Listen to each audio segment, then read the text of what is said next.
ఆంధ్రప్రదేశ్ రాష్ట్రంలో మొదటి తారీఖు నుంచి ఆరోగ్యశ్రీ అంటే ఎన్టీఆర్ వైద్య సేవ పథకం ఆగిపోయింది. నెట్వర్క్ హాస్పిటల్స్ మేము వైద్యం చేయలేమని తేల్చి చెప్పేశాయి. ఈ పథకం ఆగిపోయినా కూడా ప్రభుత్వం ఎందుకని కనీసం స్పందించట్లేదు, ముందుకు రావట్లేదు హాస్పిటల్స్తో మాట్లాడడానికి? చంద్రబాబు నాయుడుకి ఏంటంటే 1,00,000 కోట్లు పెట్టి ఎంతసేపు అమరావతిని కట్టుకోవాలి, అమరావతి గురించే తప్ప ఈ పేద ప్రజలు ఎంత ఇబ్బంది పడుతున్నారో ఆరోగ్యశ్రీ కార్డు లేకపోతే అనేది ఆయనకి అర్థం కావట్లేదు. ఆ 2,000 3,000 వీళ్ళకి ఖర్చు పెడితే వాళ్ళ ఆరోగ్యం బాగుంటుంది. ప్లస్ ఇంకోటి ఏంటంటే 1,00,000 కోట్లు పెట్టి నువ్వు ఎంతసేపు అమరావతి అమరావతి అని నీ భ్రమలో నువ్వు ఉంటున్నావే తప్ప అసలు ఆంధ్రప్రదేశ్లో ప్రజలు ఎంత పేదరికంలో ఉన్నారు అంటే చాలా పేదరికంలో. గత 5 ఏళ్ళుగా ఎప్పుడు ఈ ఆరోగ్యశ్రీ ఆగిపోవడం అనేది మాకు అసలు తెలియదు.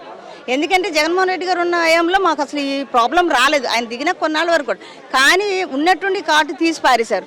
దాంతో పేద ప్రజలు ఎక్కడికి వెళ్ళి వైద్యం చేయించుకుంటారు? అందరూ స్తోమత ఉన్నోళ్ళు ఉండరు కదా, లేనోళ్ళు ఉంటారుగా. ఉన్నవాళ్ళకి ఏముంది, 1,00,000 ఏమైనా ఖర్చు పెట్టుకుంటారు. లేనివాళ్ళ పరిస్థితి ఏంటి?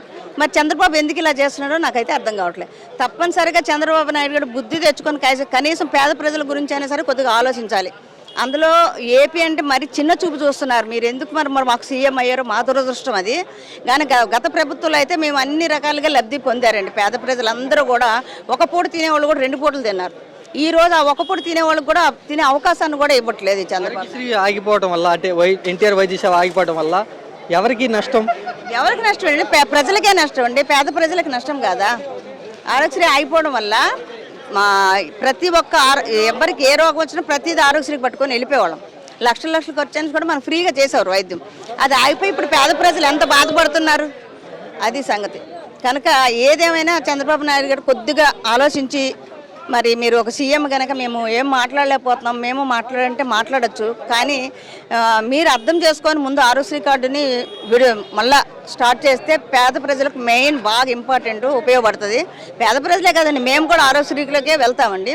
ఆ కార్డు అయితే ఎందుకు తీసారో అర్థం కావట్లేదు. మీరు రాకముందు సూపర్ 6 అన్నారు, అది అన్నారు, ఇది అన్నారు. మీరు చేసిన దాంట్లో ఏ ఒక్కటైనా అసలు చేశారు? ఇప్పటి వరకు ఏమీ లేదు. ఇంకంతకుమించి